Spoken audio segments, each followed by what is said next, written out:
à vous d'être là et puis d'avoir patienté. C'était un peu long au démarrage, mais vous avez tous, je crois, le matériel, c'est-à-dire essentiellement une feuille et un crayon, parce qu'on va gratter. Alors, les ateliers des lois, c'est encore une invention de la France Insoumise, de la campagne de la France Insoumise, de concrétisation d'un programme qui a été fabriqué patiemment par des contributions en grand nombre, et qui finalement, à un moment donné, se résume à une série de mesures, mais ces mesures-là, il faut les penser au-delà de la proposition politique, de l'offre politique, il faut les penser en termes d'actes juridiques. La méthode, si vous voulez, de l'atelier des lois, elle a ceci de particulier qu'elle cherche. Elle a un objectif qui consiste à impliquer le maximum de personnes dans la réflexion autour des formes juridiques que prendrait une décision politique. C'est-à-dire que vous n'êtes pas seulement décideur au moment où vous mettez votre bulletin dans l'urne pour dire « cette offre politique nous plaît », c'est-à-dire que vous êtes aussi acteur à partir du moment où nous décidons de mettre en forme juridique un certain nombre de mesures politiques qu'on a déjà choisies. Alors, on va commencer, comme Charlotte l'a indiqué, par parler du décret de convocation du référendum sur le projet de loi convoquant l'Assemblée constituante. Ce projet de loi, on veut qu'il soit soumis, et si possible, approuvé par référendum. Pour qu'un référendum puisse avoir lieu, le président de la République doit promulguer un décret. Donc le premier point sur lequel il est nécessaire de travailler ce soir, c'est sur la rédaction même du décret que notre candidat devenu président de la République devra promulguer pour que le référendum sur le projet de loi puisse avoir lieu.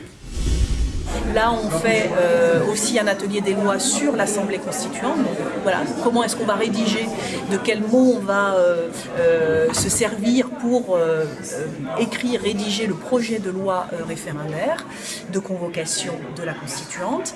Et ensuite, on en fera probablement, si on a le temps, sur l'écologie, sur la santé. Pour la rédaction du décret, on va faire simple, on va s'inspirer de décrets de convocation de référendum ayant déjà existé. Pourquoi pas celui de 1962 ? Et pourquoi pas celui de 1962 ?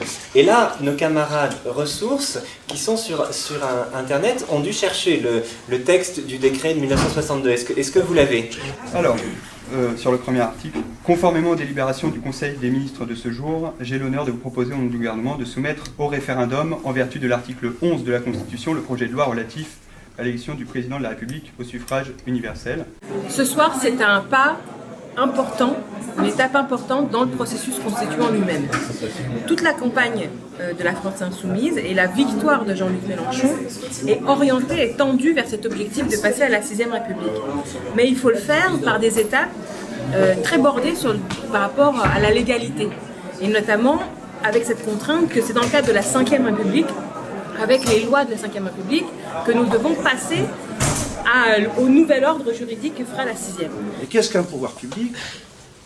C'est un pouvoir qui est prévu par la Constitution.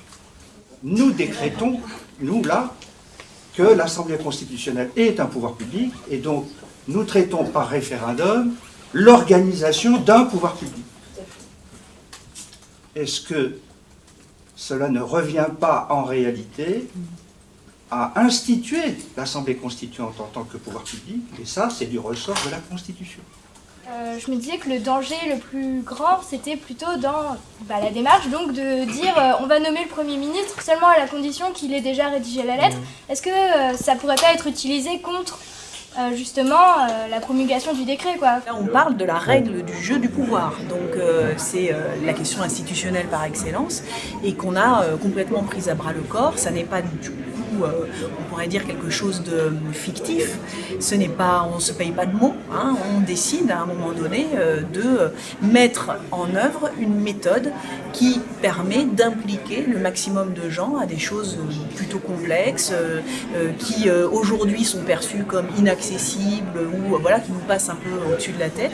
Et en fait, on dit non, en fait, comme ça vous intéresse au premier chef, alors c'est à vous de prendre la main sur ces questions.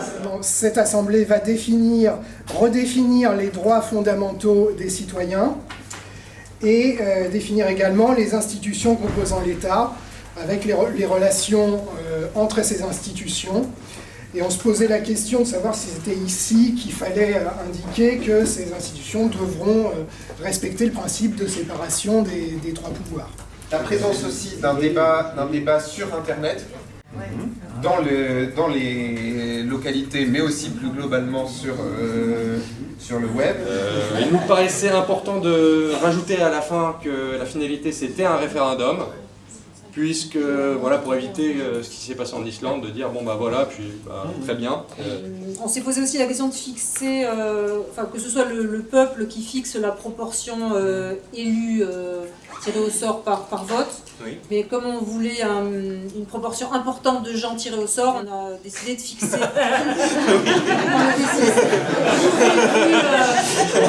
Vu l'incertitude des résultats, on a décidé de retenir 2 tiers de tirés au sort. Voilà. C'est-à-dire, même si on n'a pas été tiré au sort, même si on n'a pas été élu, on a quand même envie de participer, et bien là il y aurait un système pétitionnaire qui ferait que, je dis n'importe quoi, mais par exemple, il y aurait à partir de 20 000 signatures, on pourrait soumettre la question à la constituante.